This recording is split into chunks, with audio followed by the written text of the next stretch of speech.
Mesdames, Mesdemoiselles et Messieurs, bonjour. Aujourd'hui, nous allons parler de Passage, roman d'Émile Olivier qui a été publié en 1991.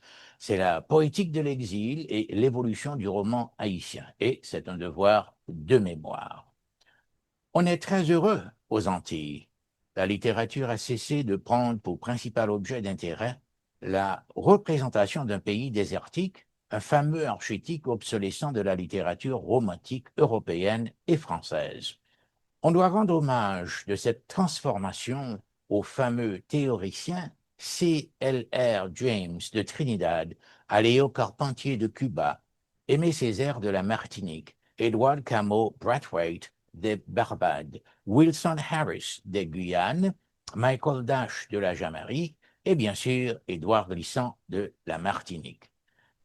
Ils ont promu l'histoire, la culture et l'identité authentique de cette partie du monde en contrepoids au concept pernicieux de fragmentation qu'on a voulu lui imposer et dont les clivages rendraient inopérant son existence, sa présence autant que sa dialectique.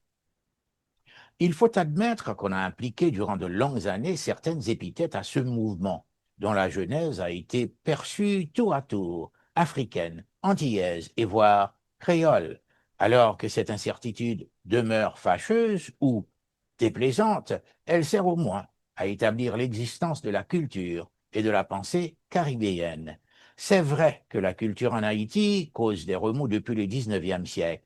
La poésie a joui d'une grande fortune et même le peu d'intérêt manifesté à l'endroit du roman ou la négligence dont il a été l'objet n'a pas pu pour autant réduire les répercussions de la littérature sur la société, vice-versa. Elle s'est révélée au contraire pourvoyeuse d'indices, une sorte de baromètre constant de la psyché haïtienne en réagissant à la situation interne du pays, en offrant réponse à une situation particulière ou générale de la société et en devenant instrument de description ou mieux lieu de réflexion.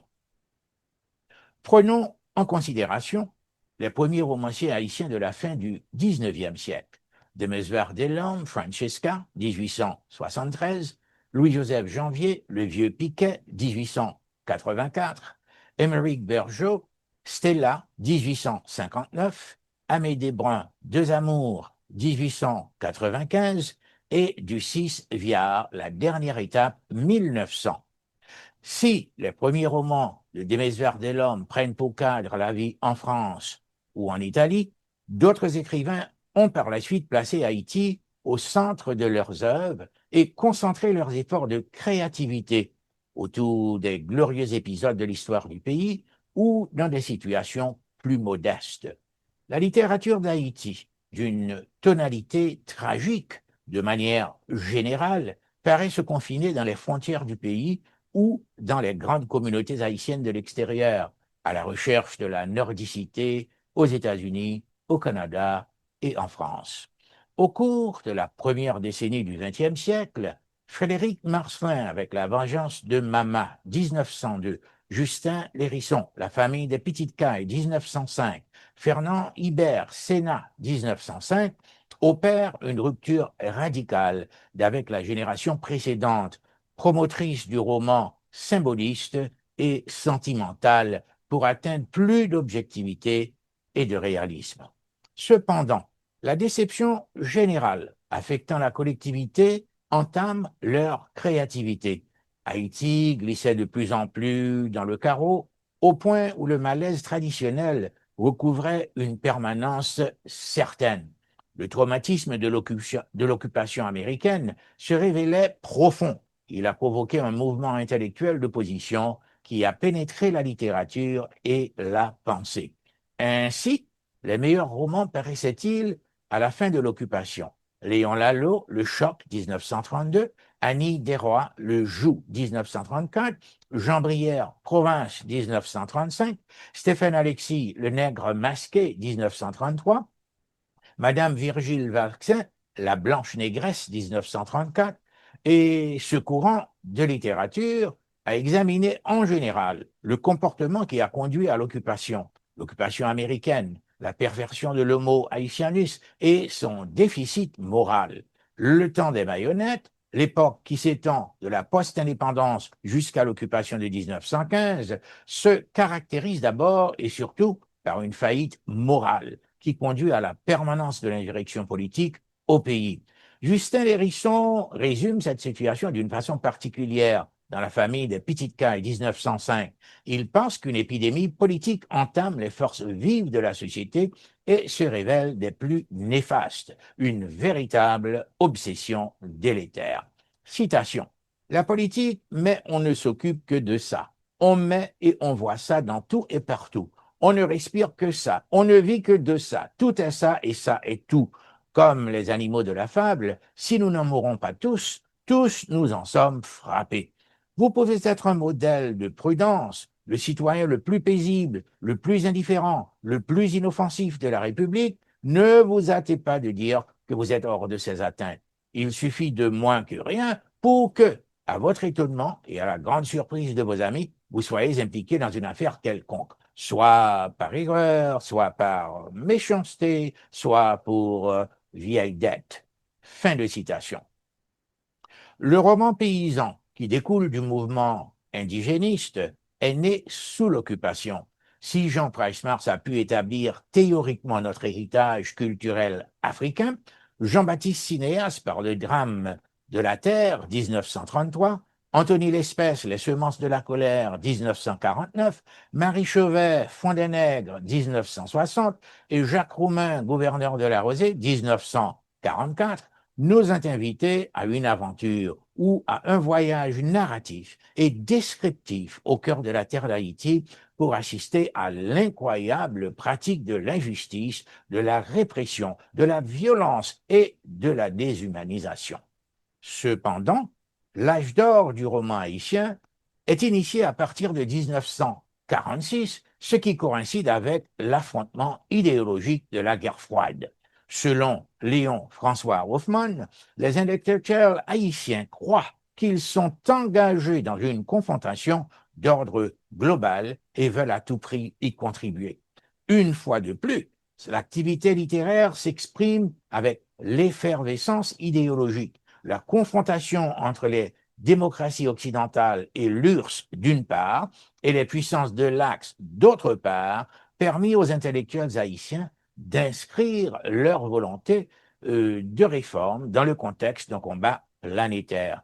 Ils espéraient qu'au sortir de la guerre, Haïti allait faire partie d'un monde nouveau, de justice et de liberté, issu de la victoire sur le racisme totalitaire. Au nom de cet idéal, les étudiants font grève en janvier 1946 pour exiger des élections. Le mouvement s'étend, les élections ont lieu, Dumarsais, estimé, assume la présidence qu'il occupera jusqu'en 1950. Mais il se montra trop révolutionnaire et à la faveur d'un coup d'État, le général Paul Magloire, un modéré, prend le pouvoir et le garde jusqu'en 1956. L'année suivante ramène la quasi-anarchie, 5 gouvernements en moins d'un an. À la suite d'élections présidentielles, François Duvalier prête serment en octobre 1957. Cette effervescence conceptuelle occasionne beaucoup d'imbrications. Il est d'ailleurs difficile de concevoir cette croissance parallèle multiple. Le roman paysan croît simultanément avec le roman prolétaire. Le réalisme socialiste coexiste avec l'idéologie africaniste et le réalisme merveilleux. Cette diversité éclectique autorise l'émergence de la paysannerie, du prolétariat et des miraculés des bidonvilles du néant. Et la paysannerie et le paysan évoluant dans un no man's land unique, illustration d'une pathétique émasculation, univers et citoyen de la misère qui dérive vers le désespoir et la désagrégation, espace où la flore, la faune et les hommes sont emportés pour toujours dans un mouvement d'apocalypse qui se renouvelle. L'analyse de Marie-Denise Shelton semble parvenir à la même conclusion. Citation. Dans tous les romans, ou presque, le paysan apparaît comme un être impuissant, écrasé sous le joug d'une nature capricieuse et inclémente, prisonniers dans un univers cataclysmique. Cet univers est presque toujours décrit comme un enfer, un lieu d'apocalypse, où une sécheresse inexorable alterne des déluges dévastateurs qui emportent avec la terre et la semence l'espoir et le courage du paysan. La majorité des romans paysans baignent dans un climat de désolation et d'indicible détresse. Ainsi, dans La montagne ensorcelée, Jacques Roumain décrit-il l'angoisse du paysan devant la terre crayeuse qui se craquelle comme l'écorce entr'ouvre des lèvres avides. La terre a soif, la sécheresse dure depuis des jours et des jours, brûle la récolte de petits milles, le bétail maigrit et pousse de longs meuglements douloureux. Dans la case de Dambala, de Pétion-Savin, la terre craquelée montre ses fistules comme un pied mangé par les crabes. Le drame de la terre de Jean-Baptiste Cinéa s'ouvre sur une vision tragique. Tout était grillé, les champs, les espérances, ainsi que les âmes. Fin de citation. Mais la condition de la femme se développe aussi dans le roman. Marc Despoints avec Marie Chauvet, Amour, colère et folie, Marie-Thérèse Collimont, Fils de misère, et Nadine Magloire, Le mal de vivre, en dénonçant à outrance la répression sociale, politique, économique, autant qu'érotique. C'est que de 1957 à 1986, l'absolutisme dictatorial du Valérien provoque plus de violence, plus de répression et d'exil. Jamais auparavant, on avait assisté à une telle diaspora d'écrivains. Jean Brière, Maurice Olerat, René Despès, Edgar Numa, Marie Chauvet, Philippe Tobie Marcelin, Gérard Étienne, Jacques-Stéphane Alexis, qui devait revenir pour être torturé et assassiné en 1961, et celui qui nous intéresse davantage aujourd'hui, Émile Ollivier, et surtout son roman Passage, publié en 1991. Au seuil de notre étude, il est nécessaire d'indiquer le caractère rebelle de l'œuvre à toute classification théorique et à tout cadre de référence conceptuelle. À part le post-colonialisme, on pourrait peut-être avancer le réel merveilleux caribéen, mais à coup sûr, l'œuvre emprunte une sorte de simultanéisme mécanique. C'est un procédé narratif qui consiste à présenter presque sans transition des événements simultanés appartenant à des actions parallèles et ayant lieu dans des endroits différents, rappelant certainement John Dos Passos avec des récits multiples, entrecroisés et interrompus par des actualités. Passage, c'est d'abord un roman stimulant et édifiant, une espèce de métaphore historique et conjoncturelle à la fois qui nous conduit à Port-à-l'Écu, une terre mystérieuse, dangereuse, un environnement de type biblique, stérile, ou qui ne produit que de pauvres récoltes, de maigres troupeaux, une terre envahie de vermine, fourmis, rats, souris, blattes et cafards, de la poussière et de la boue à la fois. Bien sûr, autrefois c'était une terre fertile, enrichie de canne à sucre. Maintenant, après une espèce de désastre écologique, elle n'est qu'une terre mangée par la mer, envahie de vermine et habitée de loups-garous qui volent en plein jour. La foudre y a même allumé un grand feu et tous les arbres fruitiers, manguiers, avocatiers, arbres véritables, fruits à pain ont été calcinés, alors que les charançons ont détruit les épis de maïs et de millet. Une invasion de criquets a rasé toutes les bêtes. Devant ce cycle de destruction irréversible, Olivier pense que le malheur avait croisé ses pieds sur nos poitrines, puisque pour la première fois, l'homme et la nature semblaient travailler pour atteindre un objectif commun. Quoi? La destruction totale de cette terre. La ville, non loin de Port-à-l'Écu, n'avait pas de meilleur sort. Elle n'était qu'un lieu suffocant de chaleur, de poussière et de sueur, condamné à la paupérisation et à la fin à un désastre tout à fait humanitaire. La ville, eh bien, c'était ces camionnettes grises de suie, procession de crabes somnambules et ces adolescentes traînant dans les caniveaux faméliques exsangues qui surveillaient le passage du train de la Hasco pour y dérober quelques tiges de canne à sucre. Et tout le peuple des bidonvilles qui attendait le train pour se nourrir, risquant à chaque fois, mais qu'importe, d'attraper un cinglant coup de cravache du surveillant engagé par la compagnie sucrière pour que le train ne rentre pas vide à l'usine. Et ces autos, aussi grosses que des corbillards, klaxonnant à tue-tête. C'est relevé de passage à la page 19. Encore, c'est une sorte d'espace oublié où règne l'incurie, la saleté, une atmosphère insalubre et invivable, illustrée par des images et tableaux épouvantables, des indices d'une décomposition ou d'un pourrissement tout à fait généralisé. La ville, eh bien, ce n'était que boue et fatras, entassés, grouillance de vermine, petite et grande misère, des veines cordées, portefaix en lambeaux, et nourrices aux poitrines décharnées qui dormaient sur les galeries, le rejeton recroquevillé contre elles. La ville, c'était le marché de l'indigence, le parvis de la mort lente, sans cesse recommencer.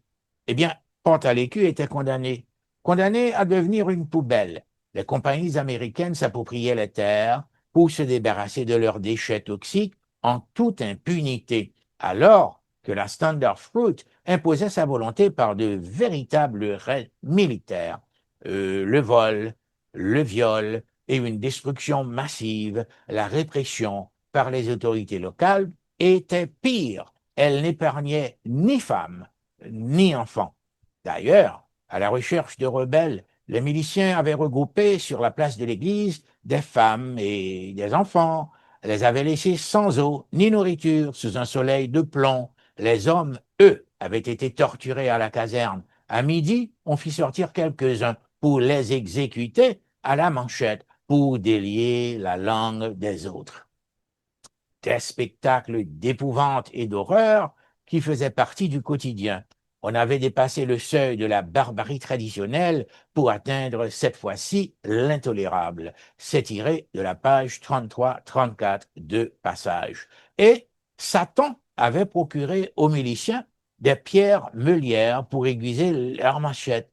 Ainsi, ils pouvaient fendre un homme par le milieu d'une seule taillade. De même que les bouchers coupent la chair des bœufs et des cabris pour la mettre en vente sur les étals, les miliciens d'un seul coup tranchèrent à celui-ci le train arrière, à celui-là des mains, à cet autre la langue, l'épaule, la cuisse. Celui qui est tombé sur Télusma d'Attilus, le mari d'Adélia, lui avait ouvert d'un coup la poitrine, il en a sorti le cœur. Adélia ne sut jamais ce qu'il fit du cœur de son mari. L'avait-il mangé ou l'avait-il emporté? Eh bien, tout était possible.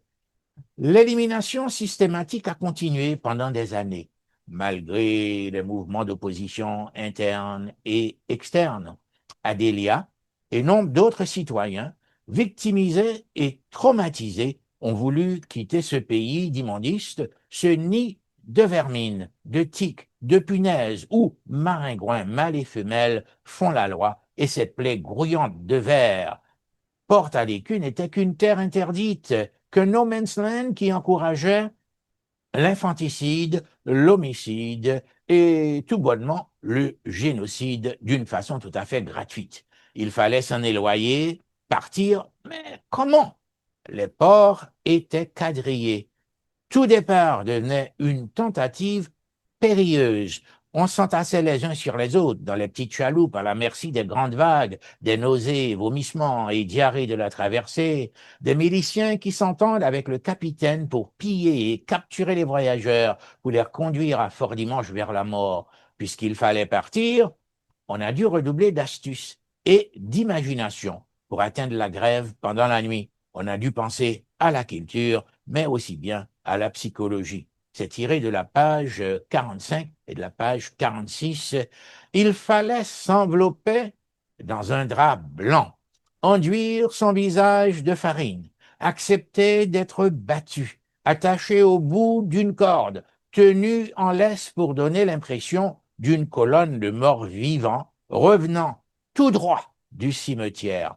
Poltron enterre sa mère, dit le proverbe. Les miliciens, dès qu'ils nous virent déboucher au carrefour, ont pris leurs jambes à leur cou en criant « Des zombies! Des zombies !» Alors, pour pouvoir abandonner cet enfer, il fallait surtout surmonter plusieurs obstacles. déjouer la vigilance des miliciens, prier pour le capitaine du navire ne décide pas de vous jeter en pleine mer ou de vous remettre aux autorités miliciennes impitoyables.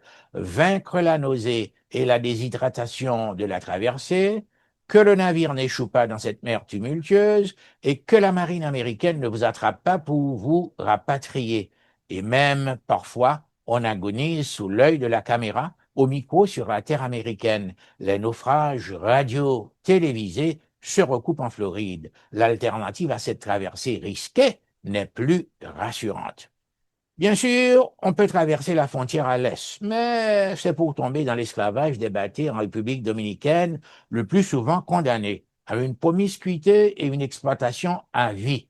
L'univers de passage est un univers concentrationnaire irréductible. Les protagonistes du roman ne sont pas dénués de charme et d'intérêt.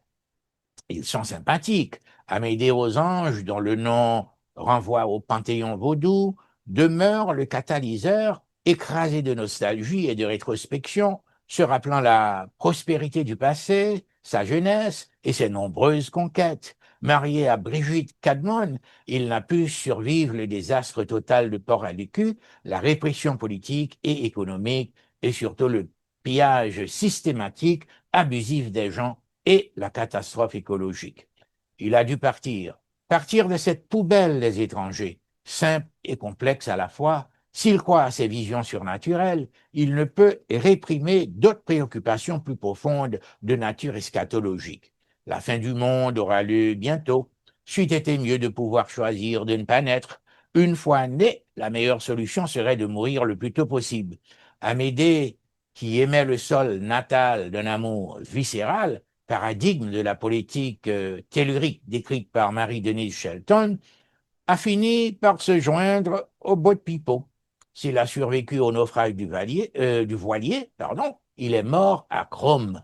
Normand Mallary, journaliste, activiste, suscite aussi beaucoup d'intérêt. Il rencontre Brigitte Cadmon et aux anges, à Chrome, a eu une liaison avec Amparo. Ducara, pour tuer le temps, remplir le vide existentiel. C'est un véritable tour de force d'échapper à l'ennui, à la monotonie de la vie. Amparo nous laisse l'impression qu'elle se laisse aller à la dérive. Normand n'a jamais pu surmonter le traumatisme causé par l'horrible meurtre de son père dès l'âge de 6 ans. Amparo, de son côté, n'a pu oublier le viol dont elle a été victime à l'âge de 15 ans par son oncle.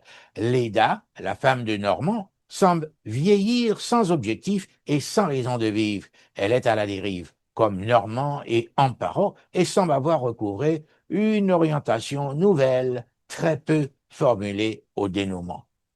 Alors, le monde de passage exprime beaucoup de pathos. Il n'y a pas de conclusion heureuse, pas de mutation, presque pas de métaphore. Le réalisme est si fort, pas de réaction de libération, pas de catharsis et moins d'épisodes inattendus de Deus ex machina qui pourraient changer ce destin misérabiliste de la collectivité. Porte à l'écu illustre au plus haut point une décadence sociale, politique, économique et morale d'une terre où les barbares de l'intérieur font la loi, celle qui détruit et la faune et la flore à la fois d'une façon irrémédiable, en imposant au peuple tétanisé d'Haïti et à ceux du tiers-monde un déplacement massif hors de leurs frontières vers un univers toujours inconnu et plus hostile.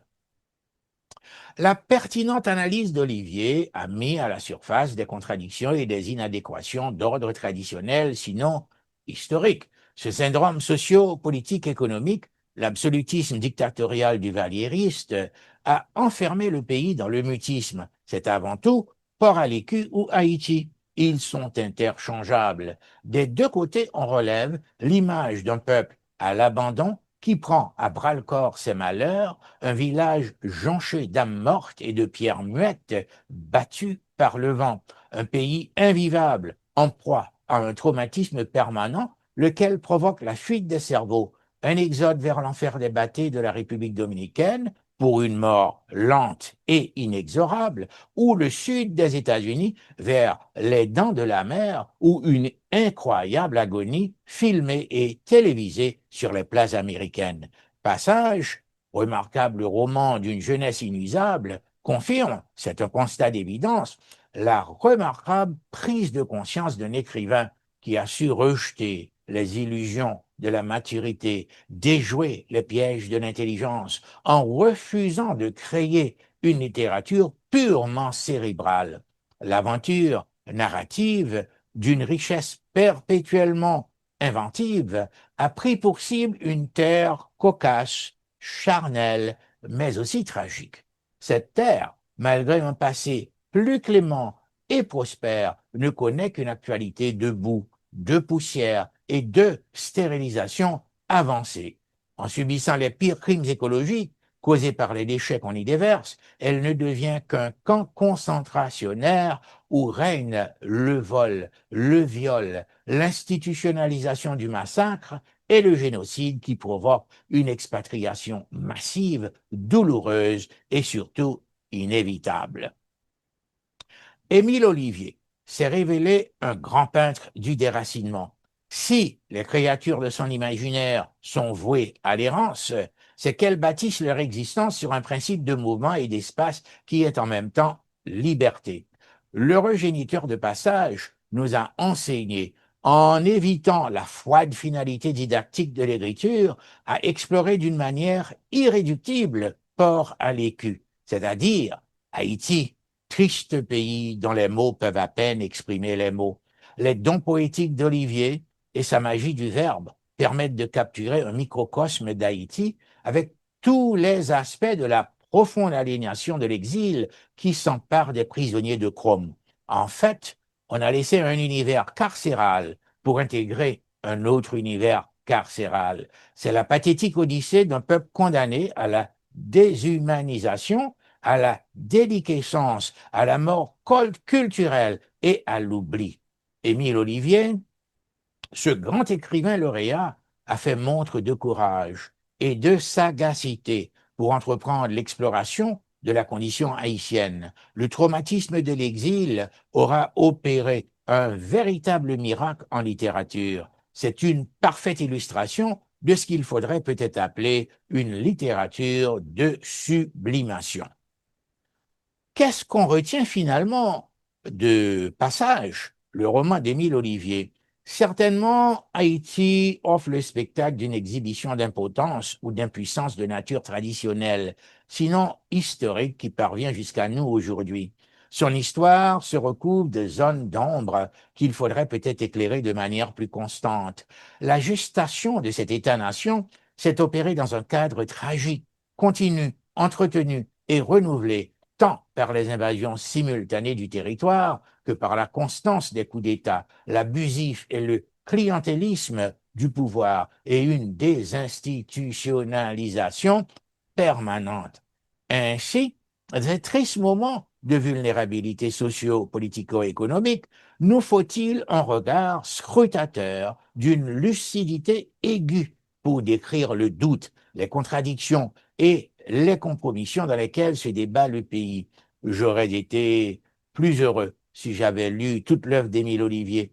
J'aurais pu faire l'inventaire de ses idées, j'aurais pu acquérir une thématique conceptuelle plus complète. Ainsi, volontairement conscient des limites analytiques qui s'imposent, ai choisi ma propre grille de lecture, mes critères d'appréciation. J'ai opté pour une étude thématique qualitative plutôt qu'une évaluation quantitative. Eh bien, il faudra reconnaître, avec Émile Ollivier dans Passage, que la déchéance du pays s'avère totale et envahissante pour avoir pénétré et sapé toutes les institutions, sinon toute la structure globale, pour avoir perturbé tous les rapports entre le centre et la périphérie. L'effet centrifuge délétère a transformé cette terre en espace invivable. Cette stratégie du carreau a causé une mutation traumatisante qui a autorisé les plus grandes dérives. L'État-nation, tétanisé, a favorisé la fuite des cerveaux, l'exode massif vers l'enfer des bâtés de la République voisine et risquait même de convertir tout le peuple en bout de pipeau. Émile Ollivier est devenu un chantre remarquable du Sud, à son insu, un peintre du quotidien tragique, d'un peuple émasculé, victimisé et dispersé dont les luttes fratricides, autant que les impositions étrangères, ont vaincu les velléités libertaires. Ce pays assommé et exsangue qui se débat dans cette crise existentielle illustre l'explosion de la pauvreté qui s'avère interminable alors que les causes et les effets sont plus que connus. La situation d'Haïti, si pitoyable, devait pouvoir nécessiter le réveil de l'esprit communautaire dans le monde international pour un véritable consensus humanitaire. Les stigmates de la misère et du triomphe de la déraison atteignent une regrettable ubiquité, ce qui devait être une exhortation à l'aide pour la reconstruction, pour la recomposition, pour la refondation de l'État-nation d'Haïti, afin que cette terre puisse accueillir avec de grands sentiments d'hospitalité ceux et celles qui la visitent et traiter avec respect et confiance ses enfants afin qu'ils deviennent des citoyens et citoyennes dévoués à la mère patrie et respectueux du monde international. Je vous en remercie.